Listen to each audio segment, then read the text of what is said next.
Edicioni i 16 i Festivalit Ndërkombëtar të Filmit për Fëmijë Anifest Agjiro ka hapur dyert në qytetin e Gjirokastrës. Gjatë këtij festivali do të shfaqen rreth 100 filma për fëmijë dhe të rinj, të ardhur nga vende të ndryshme të botës, me qëllim promovimin e vlerave artistike dhe edukative për publikun. Organizatorët theksojnë se ky edicion sjell risit më të fundit, ndërsa gjatë gjithë verës Gjirokastra do të transformohet në një ekran të madh kinemaje për të vegjëlit dhe të rinjt.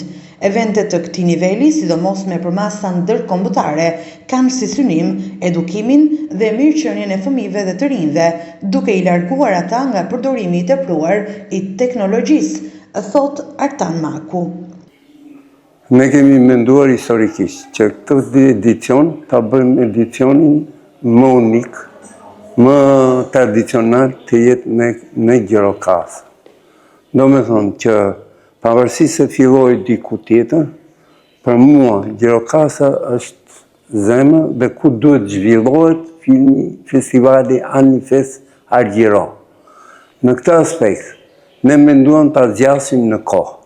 Do me thënë, meqense ka prurje filmësh, mos të ngeli vetëm për filmin për fëmijët, për të rinjt, por të ketë edhe fëmijët.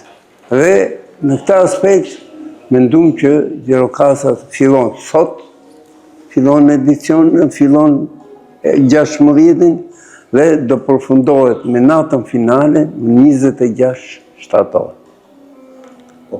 Cila është risia e këtij sezoni, e këtij festivali, të këtij edicioni? Më shumë prurje filmash, Ka më shumë prurje filmash, kemi më shumë kompetenca tek jurit. Jurit do ndahen në 2 pjesë. Është juria e fëmijëve, të cilën do jenë me përgjegjësi për të zgjedhur filmin e tyre, pra fëmijët marrin, nuk janë vetëm thjesht spektator, po bën protagonistët kryesor për zgjedhjen e vlerave të tyre. Pastaj kemi dhe jurinë e të rriturve që vinë, që janë të huaj profesional, që janë të huaj që vinë në shtator. Sa mendoni se filmi për fëmijë, filmi animuar, shërben për edukimin e fëmijëve? Kemi një lloj presioni që fëmijët largohen nga teknologjia, nga keq përdorimi i celularit. Sa mendoni që filmi animuar, sa mendoni që kinemaja për fëmijë shërben mirë edukimit dhe mirë rritjes së moshave të vogla? E kanë, edhe të huaj tash kanë filluar të kthehen këtë gjë, dhe thonë, e kanë mentalitetin dhe mendësinë e tyre dhe në objektiva dhe qëllimet, dhe thonë, e ardhmja e një kombi fillon nga fëmijët.